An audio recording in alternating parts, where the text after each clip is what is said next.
From New York, this is Democracy Now!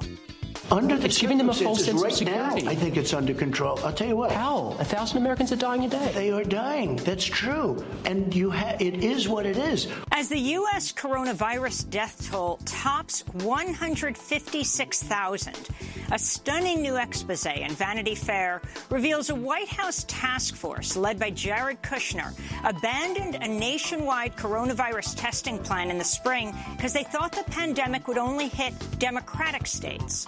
We'll speak to reporter Catherine Eban. Then we look at why immigration lawyers got arrested outside the home of the California governor demanding the release of jailed asylum seekers and immigrants during the pandemic. We're here today, not just to ask, but to demand that Gavin Newsom live up to the values he says he holds and free them all. Free them all! We'll speak with one of the arrested attorneys who himself is undocumented and with an asylum seeker who led a hunger strike while he was held in an ICE jail. Then we look at the Border Patrol's militarized raid on a humanitarian camp set up by the group No More Deaths near the Mexican border in Arizona. It's the same type of special operations team recently deployed against protesters on the streets of Portland. All that and more coming up. Welcome to Democracy Now!, democracynow.org, The Quarantine Report. I'm Amy Goodman. The U.S. death toll from COVID-19 has topped 156,000, by far the highest in the world. On Monday, President Trump lashed out at his top White House coronavirus advisor, Dr. Deborah Birx, after she warned the virus is, quote, extraordinarily widespread. Trump took to Twitter, calling Birx pathetic. Meanwhile, concern is growing the Trump administration may rush to approve a vaccine to boost the president's chances of winning in November. The New York Times reveals the Department of Health and Human Services produced a slideshow for the White House in April about developing a vaccine. The first slide read, quote, deadline, enable broad access to the public by October 2020. The date was in bold letters. One regular participant in White House meetings on vaccine development has been Trump's son-in-law, Jared Kushner, who's also helping to run his re-election campaign. We'll have more on that story after headlines. The World Health Organization is warning there may never be a silver bullet to defeat the coronavirus. There is no silver bullet at the moment, and there might never be. For now, stopping outbreaks comes down to the basics of public health and disease control: testing, isolating and treating patients, and tracing and quarantining their contacts. Global death toll approaches 700,000, though the true number is believed to be far higher. The BBC is reporting leaked records from the Iranian government show almost 42,000 Iranians have died from the virus, nearly triple the number reported by the health ministry. In Latin America, the total number of cases has now topped 5 million, with more than 200,000 deaths. Brazil's recorded almost 95,000 coronavirus deaths, the world's second highest total. Mexico's third highest, with 48,000 deaths. On Monday, the Brazilian president, Jair Bolsonaro's chief of staff, tested positive for the virus, making him the 7th Brazilian minister to have contracted the infection. President Trump has threatened to sue Nevada over its expansion of mail-in voting. Democratic Governor Steve Sisolak signed a bill Monday ensuring all registered voters automatically receive a mail-in ballot. Trump tweeted, quote, Nevada's clubhouse governor made it impossible for Republicans to win the state. Trump made a similar claim in March, saying if Democrats had expanded voter access in the coronavirus relief bill, quote, you'd never have a Republican elected in this country again. Trump also renewed his attack on the U.S. Postal Service, saying it would not be able to handle the increase in mail. The USPS responded in a statement that they have ample capacity to handle the higher volume. In other election news, 5 states are holding primaries today: Michigan, Missouri, Kansas, Arizona, and Washington.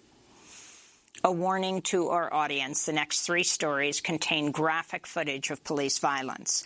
A leaked police body cam video reveals George Floyd begged Minneapolis police officers not to shoot him just minutes before an officer killed him by kneeling on his neck for over 8 minutes, as 2 other officers also held him down. In the video, Floyd is seen sitting in his car saying, "Please don't shoot me. I just lost my mom." Step out and face away. Okay, please don't shoot me. Please, man. I'm not going to shoot you. Step out and face away. I'm going to get out of here, man. Please don't shoot me, man. Don't shoot me, man. Please, man. I just lost my mom, man. Step out and face away. Step out and face. Another part of the video shows George Floyd handcuffed, saying, "I'm not resisting." Ben Crump, an attorney for the Floyd family, said Monday the police officers approached him with guns drawn simply because he was a black man. As this video shows, he never posed any threat, Crump said. Newly released police body cam footage reveals Los Angeles police shot a protester in the head with a so-called less lethal round while the man had his arms in the air during a protest May 30th. The protester, C.J. Montano, is a 24-year-old former Marine who was protesting the killing of George Floyd. Montano was hospitalized for 4 days. He's still recovering. Montano's attorney condemned the police department's use of force, saying, quote, "He's isolated in that intersection. His arms are up in the air. There's no good argument that he was hit accidentally," unquote. The Los Angeles Police Department has described the incident as a, quote, "unintentional head strike." In Conway, Arkansas, prosecutors have just cleared several officers of criminal charges over their violent arrest in February of a man who died after he was repeatedly punched in the back, tasered while on the ground, and pinned under an officer's knee as he protested, "I can't breathe." The officer replied, "If you can talk, you can breathe. Chill out." Newly released police body cam footage shows officers pressing 39-year-old Lionel Morris into the floor of a supermarket for 6.5 minutes, ignoring his repeated cries for medical help. Morris became unresponsive, was later pronounced dead on the way to the hospital. Police were called when Morris allegedly attempted to shoplift. The officers have been placed on paid administrative leave pending an internal investigation. The Census Bureau has announced it'll wrap up collection efforts for the 2020 census a month earlier than planned, even though the pandemic has disrupted field operations. All door-knocking and phone inquiries will now end September 30th. Kristen Clark of the Lawyers Committee for Civil Rights Under the Law condemned the decision, saying, quote, "By prematurely ending critical door-knocking efforts, we run the risk of missing millions in Black and immigrant communities. This decision may deprive these communities of fair representation and fair allocation of funds for the next 10 years, she said. A 33-year-old Mexican man died over the weekend, days after he fell from the U.S.-Mexico border wall in Arizona. Customs and Border Protection, who found and detained the unidentified man, said he was brought to a medical center but eventually succumbed to his injuries. In the Mexican state of Guerrero, gunmen shot dead journalist Pablo Marugares on Sunday, along with his bodyguard. Marugares worked for the news website PM Noticias and had recently reported on a crime that involved local criminal gangs. According to Reporters Without Borders, he's at least the 4th journalist killed in Mexico this year. In El Salvador, a judge sentenced 3 police officers to 20 years each for the 2019 killing of 29-year-old Camila Diaz-Cordova, a transgender woman. Prosecutors say the officers brutally assaulted her, then threw her out of a moving vehicle. Diaz-Cordova has been deported from the United States a year before she was killed. The case marks the first homicide conviction for a killing of a transgender person in El Salvador. In Egypt, human rights advocates are condemning the conviction and prison sentences handed last week to young women over their TikTok videos, which were found to violate so-called family values and public morals. The convictions have also intensified public attention on the case of 17-year-old Mena Abdelaziz, who in May posted a social media video in which she appeared covered in bruises and revealed she was gang raped. The teenager was then arrested alongside the accused men and accused of inciting debauchery and violating family values. In other news from Egypt, over 200 public figures from around the world, including actors and writers, as well as rights groups and cultural organizations, have signed on to a letter calling for the release of political prisoner Sana Saif and, quote, all those detained for peacefully exercising their rights.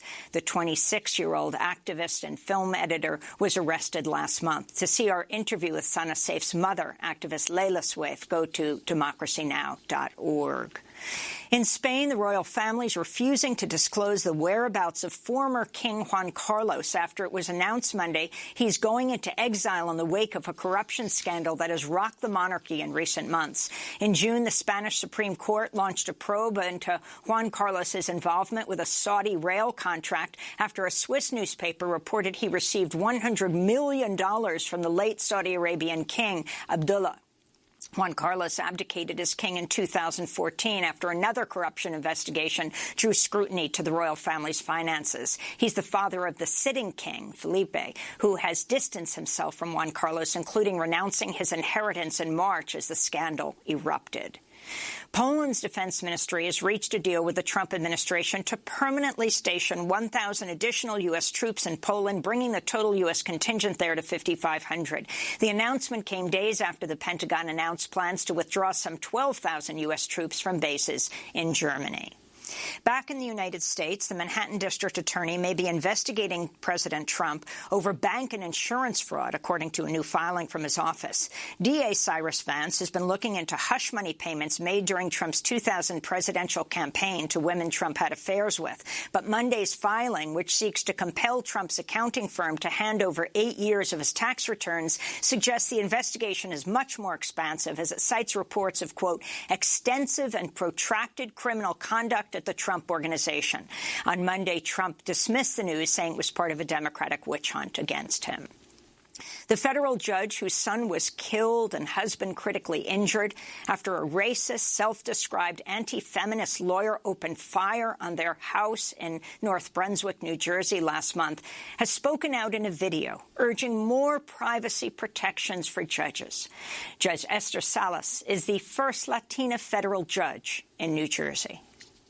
The monster knew where I lived and what church we attended, and had a complete dossier on me and my family. At the moment, there is nothing we can do to stop it, and that is unacceptable. My son's death cannot be in vain. The Food and Drug Administration has expanded its list of dangerous hand sanitizers to over 100 different products. The FDA warns some hand sanitizers contain methanol, which can be toxic when applied topically and deadly if ingested. The FDA's list also includes sanitizers that contain less than 60% alcohol, the amount needed to be effective. An Irish politician, John Hume, has died at the age of 83. He won the Nobel Peace Prize in 1998 for his role in crafting the Good Friday Agreement that ended decades of conflict in Northern Ireland. At the time, the Nobel Committee praised him for being, quote, the clearest and most consistent of Northern Ireland's political leaders in his work for a peaceful solution. And those are some of the headlines. This is Democracy Now!, democracynow.org, the Quarantine Report. I'm Amy Goodman in New York, joined by my co-host Juan Gonzalez at his home in New Brunswick, New Jersey. Hi, Juan. Hi, Amy, and welcome to all of our listeners and viewers across the country and around the world. Well, as the national coronavirus death toll surpasses 156,000, the highest by far in the world, the U.S. making up more than a quarter of global deaths, on Monday, President Trump attacked top White House coronavirus advisor Dr. Deborah Birx for saying that the U.S. is in a new phase as the virus spreads out of control.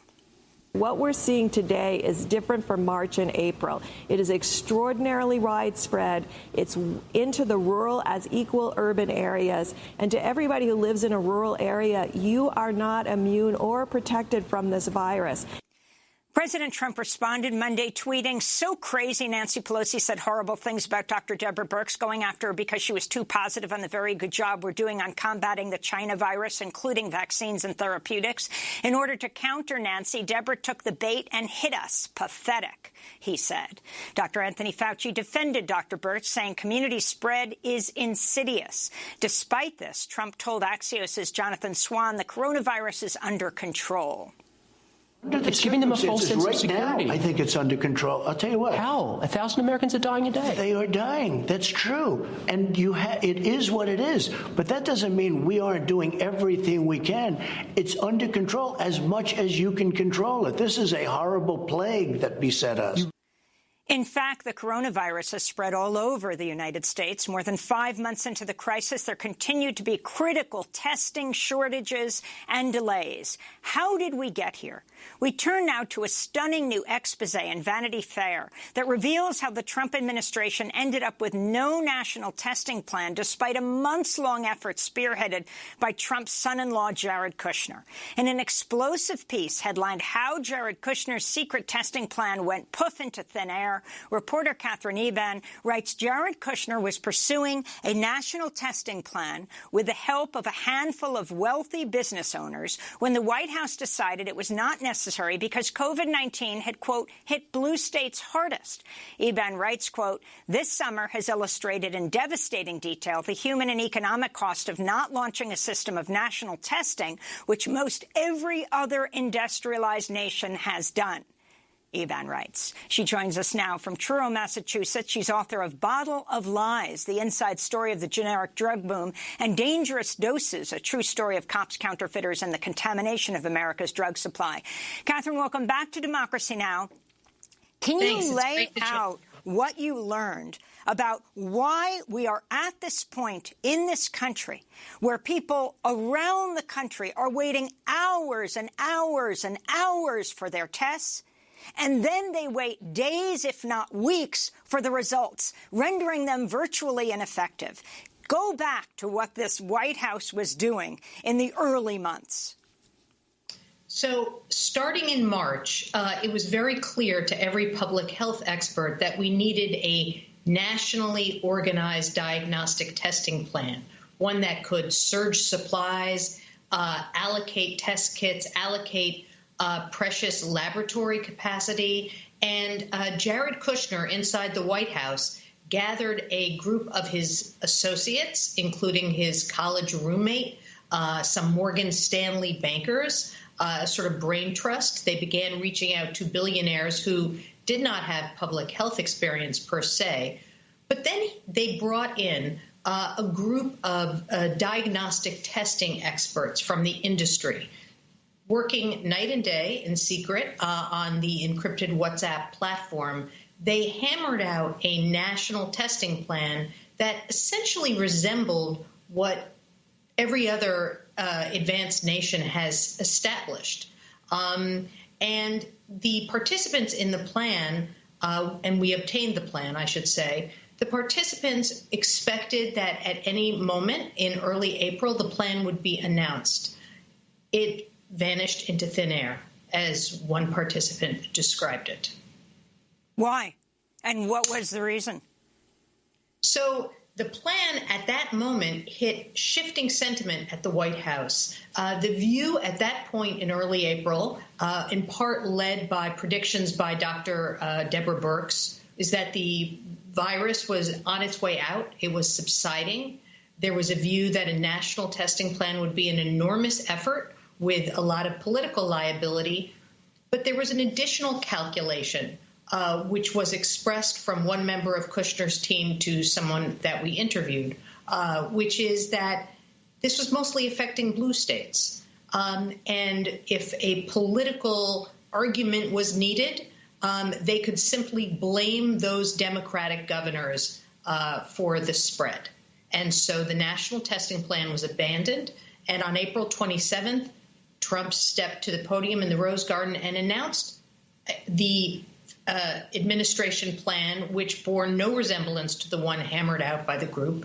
And this was a plan that essentially kicked the problem to the states. the states would individually be responsible for getting test kits, getting lab capacity, and that really has led to what we have seen over this terrible summer. Miles-long lines of cars in Texas and Arizona heat, waiting online to get tests, people waiting 7+ days to get results, which essentially renders the tests useless. And that's where we are. We cannot monitor where this virus is at point because we don't have enough testing. You cannot fight what you don't see. And that is the predicament we are currently in.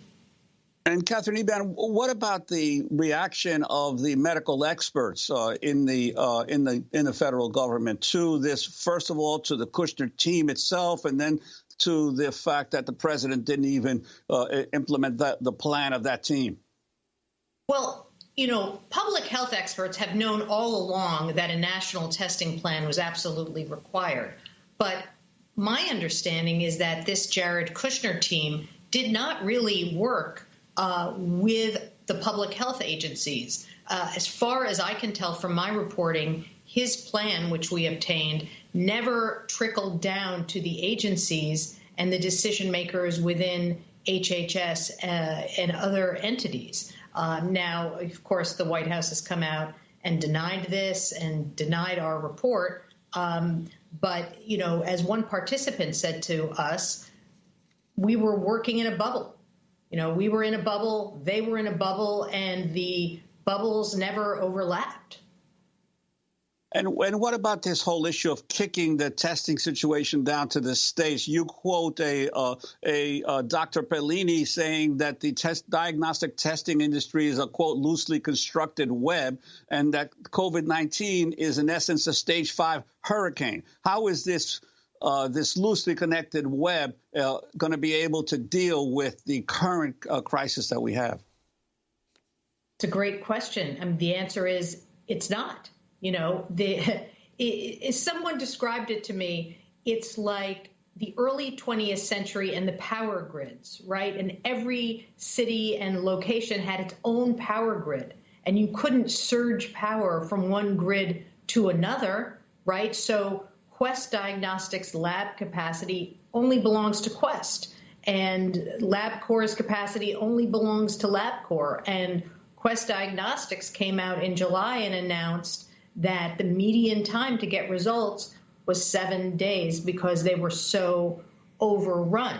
Now, the testing plan that was worked out by Kushner's team would have solved that problem because one of the things it called for was allowing any lab with capacity to test any sample, right? And you would have had an organized system of sending samples to labs that had capacity. It's just like when you go to a supermarket, or in the old days before coronavirus, when we all shopped at crowded supermarkets, and there were people who guided shoppers to checkout lines that had space. That is essentially what was required here. As one person we interviewed said, this is not rocket science. This is just like creating UPS for an industry. You have to connect these dots, and that was never done.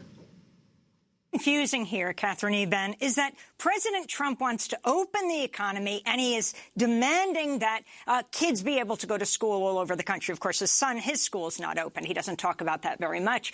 But in order to do those things, in order to have a rational plan where everyone doesn't come down with COVID, you need the test. So it goes against his own interests.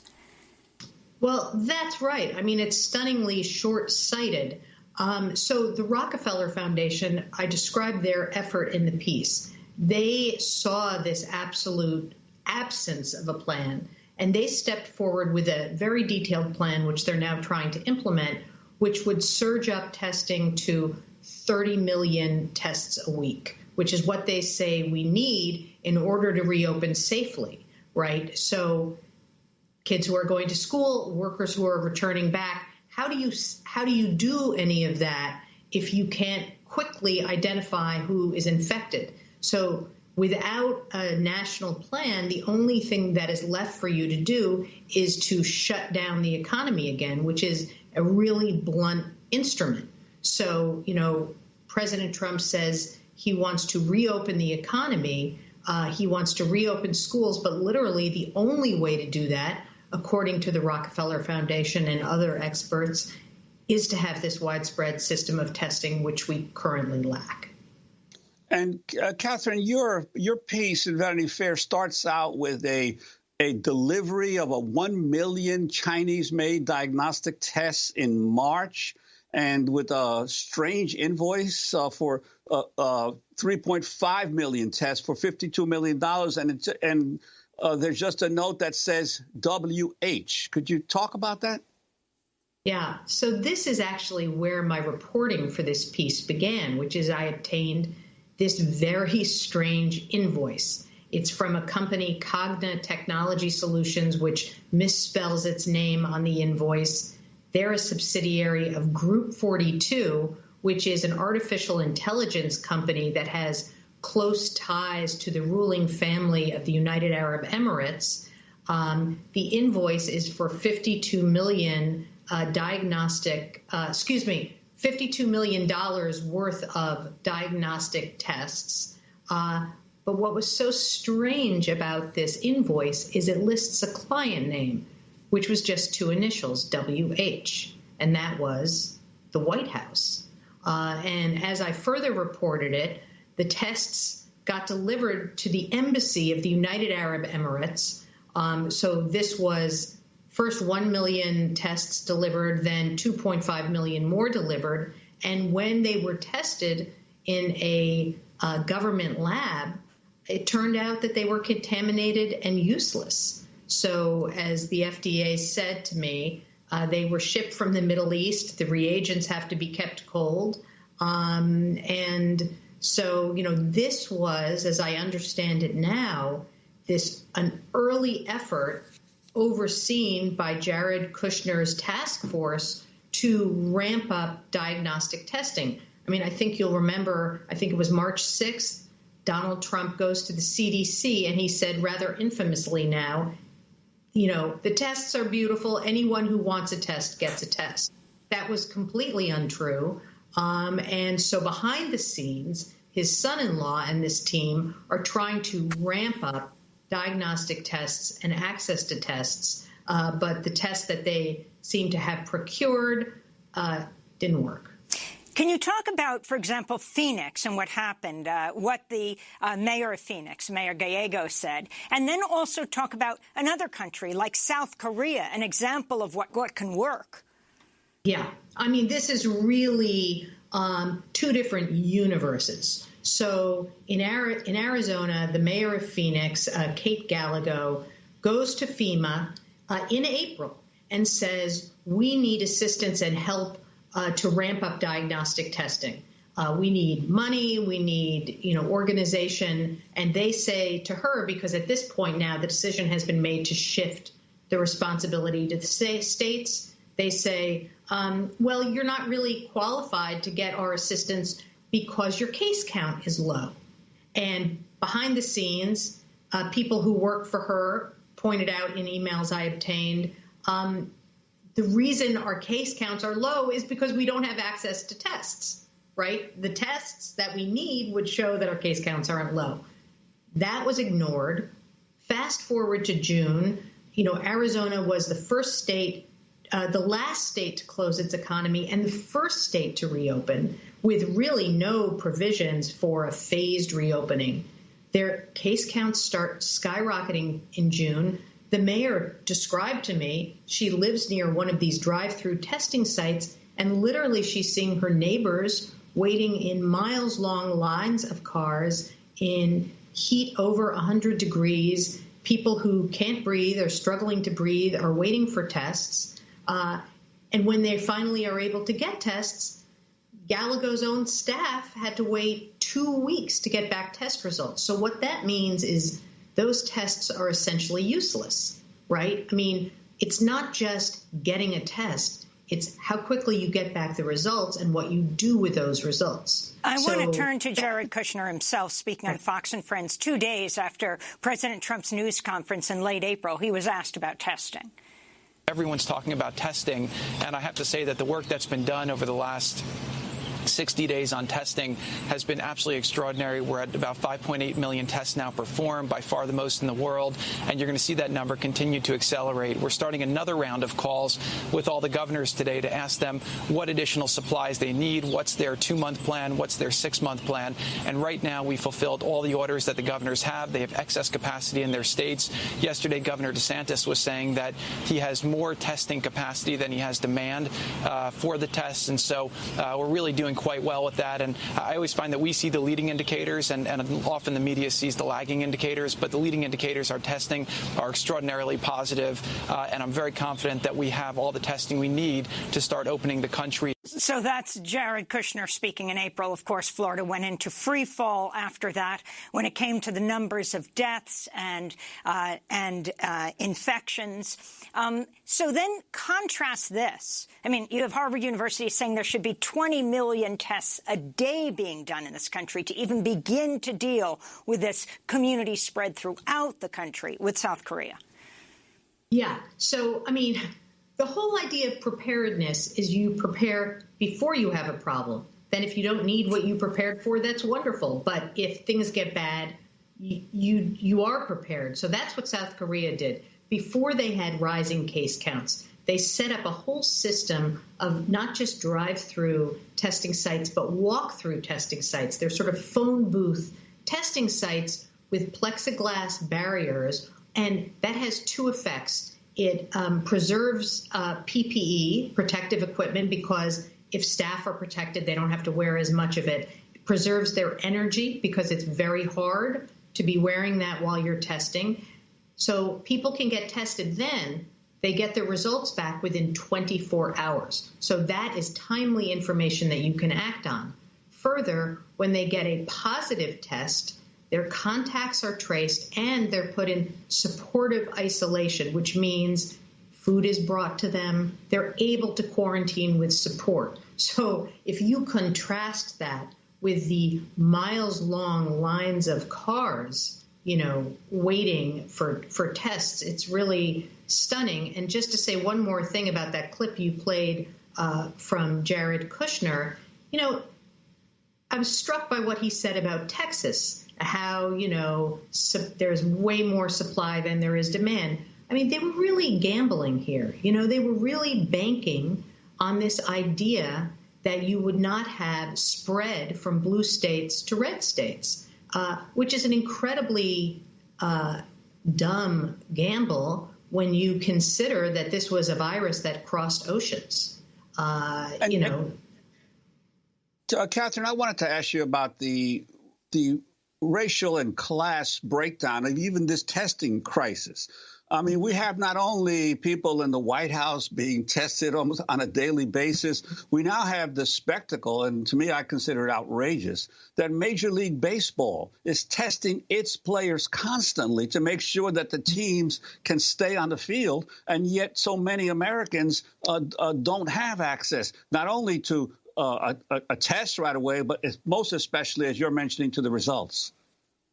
You're absolutely right. I mean, President Trump is demanding reopenings of schools and businesses, and yet there is this incredible discrepancy. So, in my reporting on the Rockefeller Foundation's plan, I sort of sat in on some of their deliberations. This was a huge question about school reopenings. You have private schools that can afford to stand up a system of testing. They have nurses. Then you have impoverished public school systems where they can't even afford a school nurse. So how are they going to manage this? They're not getting help with testing. They don't have access to anything. So there's this remarkable discrepancy, which is at the heart of it. Yes. And finally, Catherine Eban, you're the author of Bottle of Lies, the inside story of the generic drug boom. Talk about your concerns about drug shortages, regulations, quality control, and just overall in the midst of this pandemic. Yeah. So the book exposes widespread fraud in overseas manufacturing plants that make the bulk of our low-cost generics. You know, many people viewed with concern that this was a national security crisis in the making because we are dependent on Chinese active ingredients, finished doses from India. Once the pandemic hit, we were literally flying blind, right? The FDA can no longer go overseas to inspect those plants. The FDA was also basically eroding its own safeguards by accepting pharmaceutical products from plants they had never inspected. Suddenly, India is saying, you know, we're going to ban the export of 26 essential drugs, right? So we're in shortage. We need all kinds of specialized pharmaceuticals in order to ventilate patients. So we've seen, you know, increased shortages. So what I wrote about in that book is really coronavirus has accelerated all these issues. I want to thank you so much for being with us. Catherine Eban, investigative journalist and author. Her new report for Vanity Fair is headlined, How Jared Kushner's Secret Testing Plan Went Poof into Thin Air. We'll link to it at democracynow.org. She's also author of Bottle of Lies, the inside story of the generic drug boom, and Dangerous Doses, a true story of cops, counterfeiters, and the contamination of America's drug supply. When we come back, we talk to one of the immigration attorneys arrested outside the California governor's mansion, calling on him to stop transferring people into immigrant jails where they can spread or catch COVID. And we'll speak to a hunger striker inside an ICE jail. And then what about that raid of a humanitarian camp on the Arizona-Mexico border? We'll go there. Stay with us. And maybe I was born confused, and baby I was born confused, so I don't know what's going on. Maybe nothing's going on. Dumps about it, and everyone I know is down in the dumps about you now. And maybe I was born confused, but I'm not. And maybe I was born and I knew and I forgot.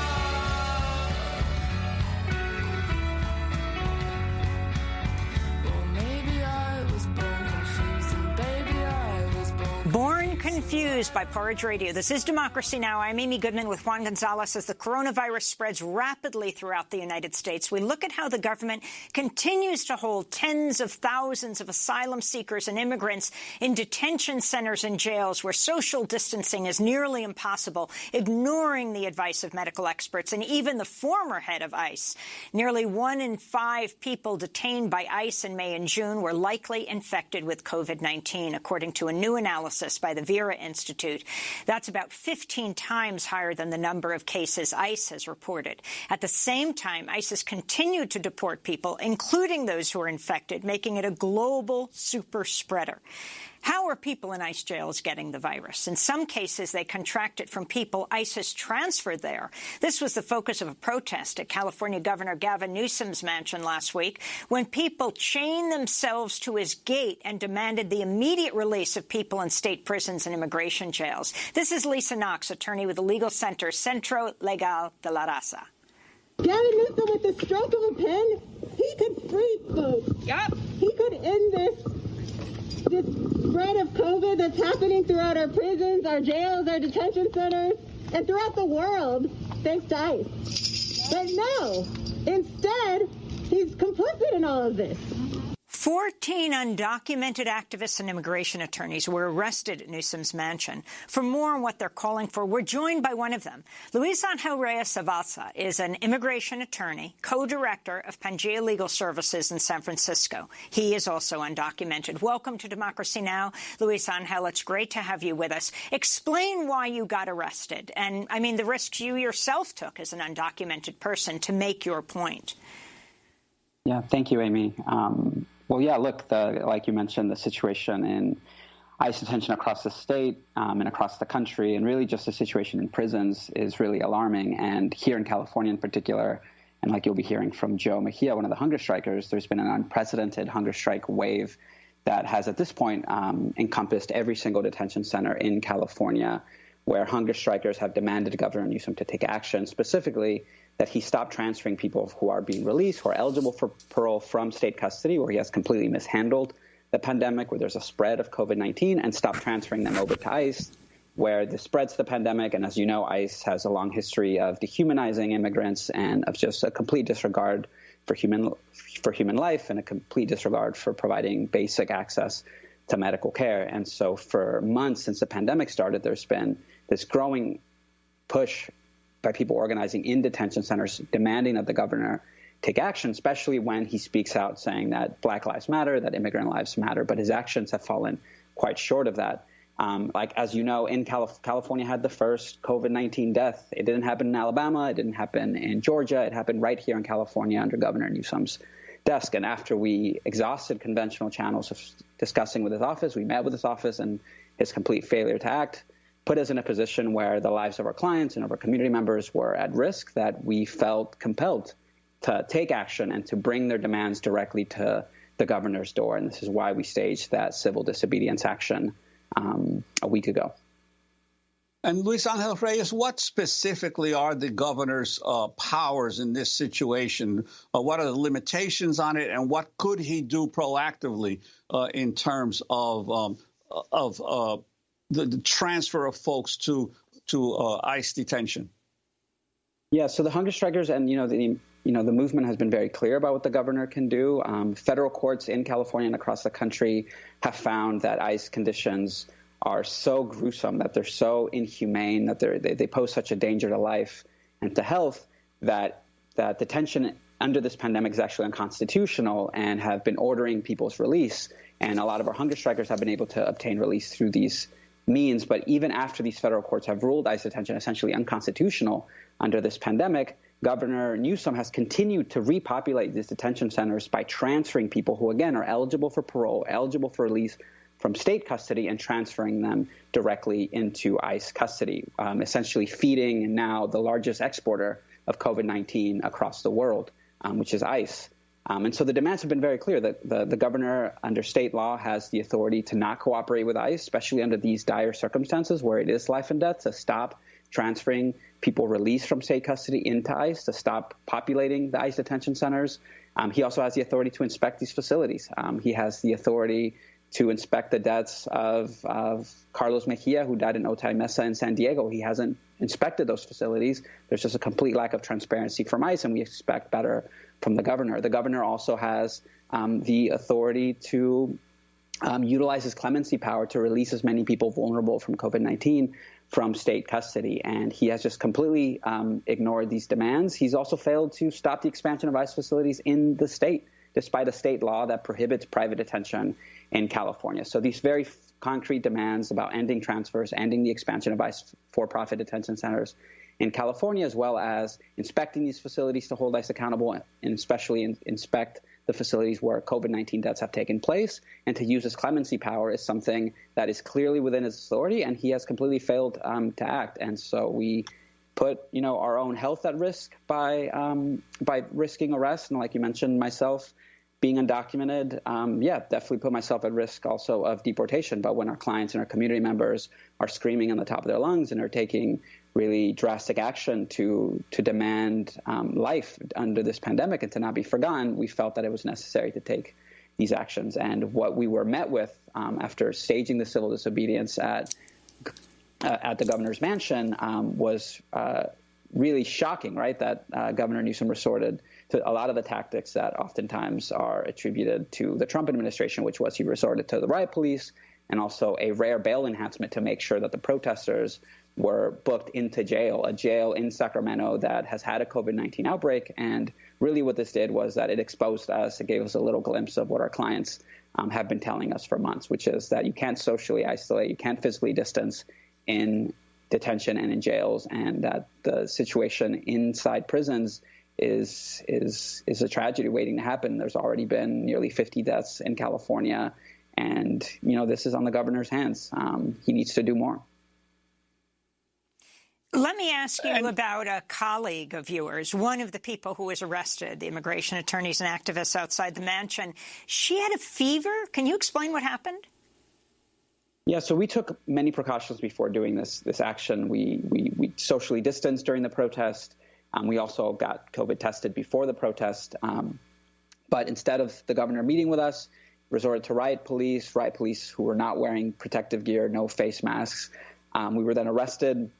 We then learned that he utilized a bail enhancement to book us into jail. And this colleague, like you mentioned, tested a temperature above 100 degrees and was asked to drink cold water and to drink ice water to lower that temperature. So instead of following the protocols that Governor Newsom every single week preaches on television, the state police, the Sacramento jail guards didn't practice these basic protocols. And with the case of one of our colleagues, actually circumvented those protocols by having that individual drink cold water. And then inside the jails, the squalid cells, the grimy cells, just no hygiene, no soap, no social distancing. There was one colleague, several colleagues who were denied food through these 16 hours, were denied water, so they were dehydrated.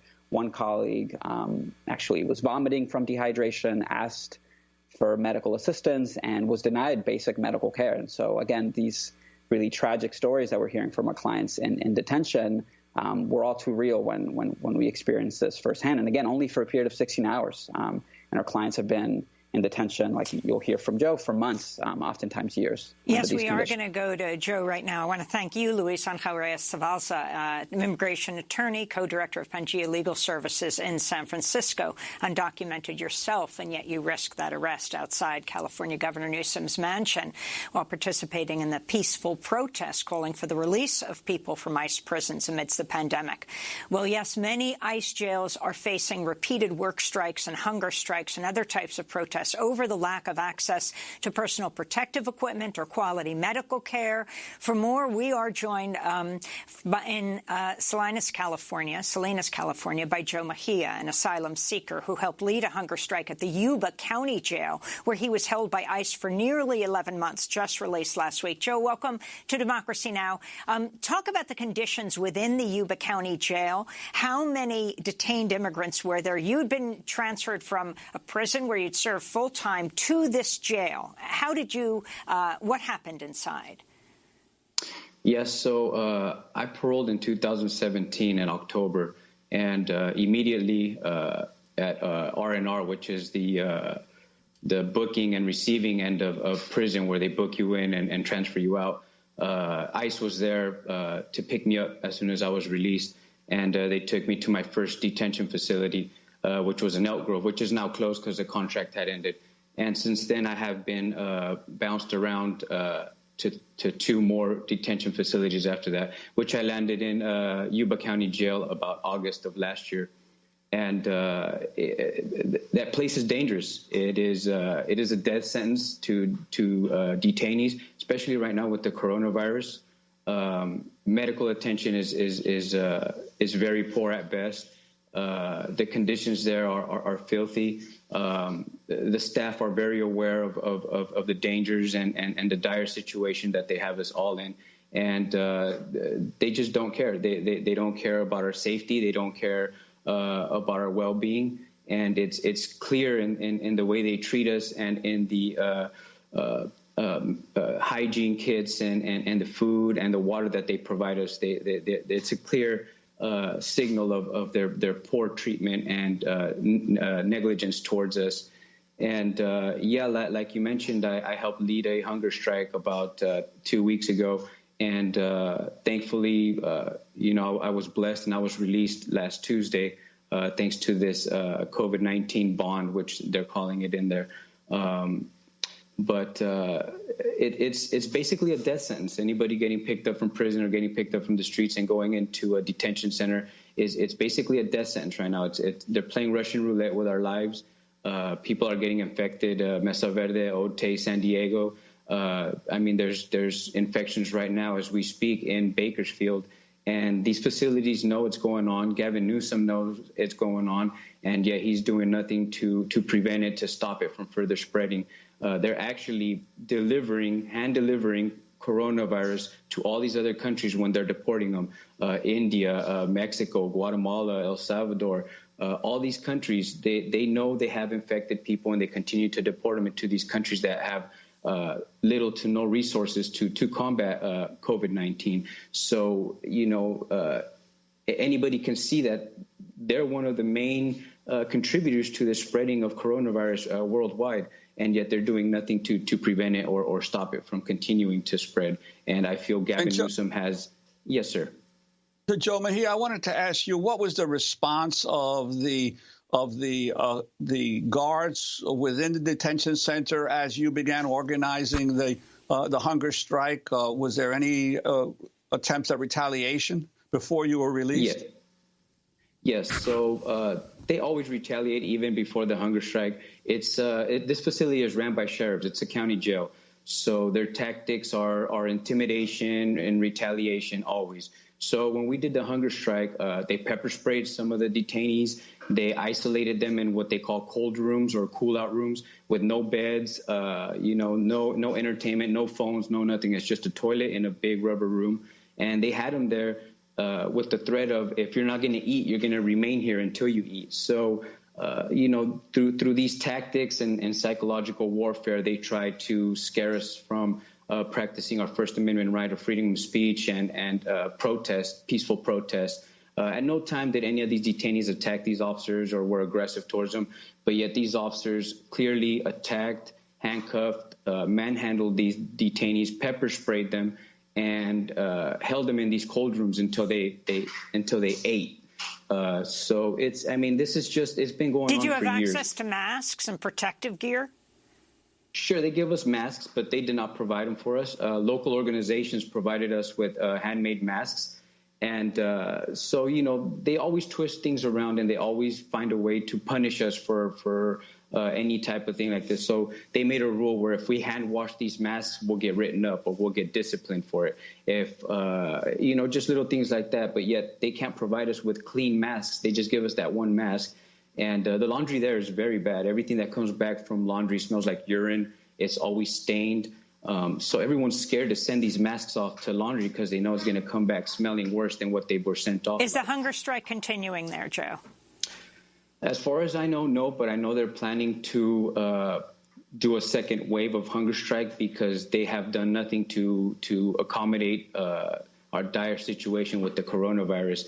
As a matter of fact, I brought a hygiene kit with me from Yuba County Jail. So if you're indigent, this is what you're supposed to clean your entire body with. This is the bar of soap that they expect a grown man to clean their body with. So if you have no money at Yuba County Jail, you're basically going to starve, and you're basically going to have very poor hygiene.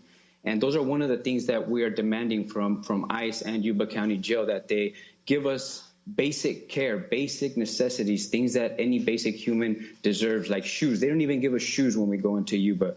We don't get Q-tips. We don't get deodorant. We don't get lotion. We don't get any of that. So those are some of the things that they are demanding from Yuba and from ICE. Joe, we're going to have to cut you off, but I thank you so much for being such an important voice. Now outside, you were inside.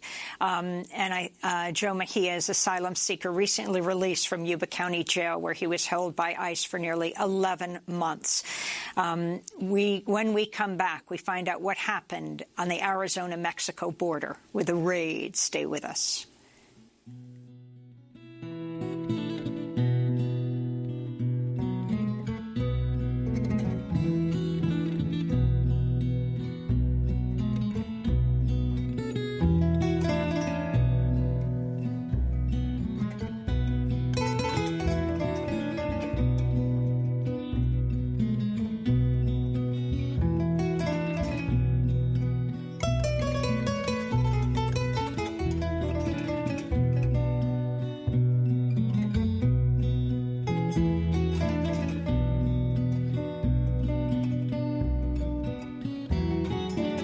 Ruby, Ali Farka Touré, and Toumani Diabate. This is Democracy Now!, the Quarantine Report. I'm Amy Goodman with Juan Gonzalez as we end today's show in Arizona, where heavily armed Border Patrol officers raided a medical camp of humanitarian group No More Deaths Friday, detained 30 migrants whose whereabouts are still unknown. It was the second raid in just 2 days on the camp, which provides water, food, and medical attention to refugees crossing into the United States through the scorching Sonoran Desert.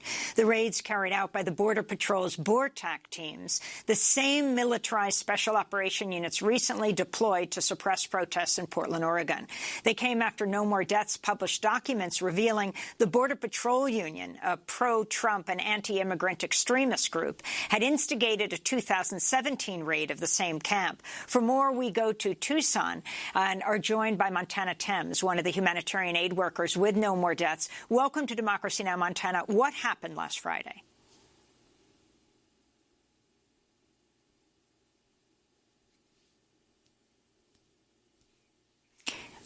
Sorry, we don't hear you, Montana. We're trying to bring up your audio. Go ahead. Hi, Amy. Can you hear me now? We can, yes. All right, great. Thank you. Thank you so much for having me. But like you said, it was a military-style raid that happened on Friday. They had been surveilling 24/7 surveillance since Thursday morning on the camp. They had about 24 Border Patrol agent trucks come in. There was a helicopter 200 feet above the camp. They had a BORTAC Bearcat tank enter the camp alongside BORTAC agents with huge assault rifles. Walking into the camp, they were the first wave to neutralize any threat. But there was ATVs, drones, the whole shebang came out to neutralize this big threat. But immediately after they entered the camp, the first thing they did was round up all of the No More Deaths aid workers and zip-tie them, remove their phones. It was very clear they didn't want any witnesses for what they were about to do next. The aid workers were able to overhear from the Border Patrol radios that there was chasing of migrants happening around them. They described the accounts they were hearing on the radios as violent and scary. And Border Patrol, after they seized 30-plus migrants that were seeking food and medical attention, they proceeded to completely trash the camp. They slashed all of our tents. They slashed people's personal tents. They overturned anything that we had. They slashed open cots, complete ransack of the place. They took all of our medical records and all of our phones that were in the office and on volunteers for evidence. They disconnected the only water source that the camp has, which volunteers found later. They did all this in a flash. They didn't show any warrant at first. And when they did show the warrant, the one thing that volunteers noticed was that on the warrant, under items to be seized, it said illegal aliens, so meaning migrants. And so it just showed that they viewed the migrants as objects to be seized from the premises. And it just further proves their justification of dehumanizing migrants to justify their violence. And Montana, we only have about a minute left, but if you could talk about this whole issue of them raiding you just after you released a report similar to what happened back in 2017 when a raid happened after you released a report. Yeah, so in 2017, we released The Disappeared Part 2, and about 4 hours later, Dr. Scott Warren was apprehended. This time, this was less than 24 hours, so we released this report, or these documents, on Wednesday at about 11 a.m., and the first time they entered camp without a warrant was on Thursday around 8 or 9 a.m. So less than 24 hours later, they started their intimidation tactics and surveillance. And this was BORTAC, the same unit, the same group that has been going after Black Lives Matter in places like Portland, Oregon? We have 5 seconds. Yes, it was BORTAC. Well, I want to thank you so much, Montana Thames, for joining us, humanitarian aid worker with No More Deaths. And we'll continue to show what happens there. And people can go to our website at democracynow.org to get our interviews with Scott Warren after he was arrested. That does it for our show. Democracy Now! Is produced with Renee Feltz, Mike Burke, Dina Guzder, Libby Rainey, Nermeen Sheikh, Maria Tarasena, Carla Wills, Tammy Wernoff, Tarina Nadura, Sam Alcoff, Tamari Astudio, John Hamilton, Robbie Karen. I'm Amy Goodman with Juan Gonzalez.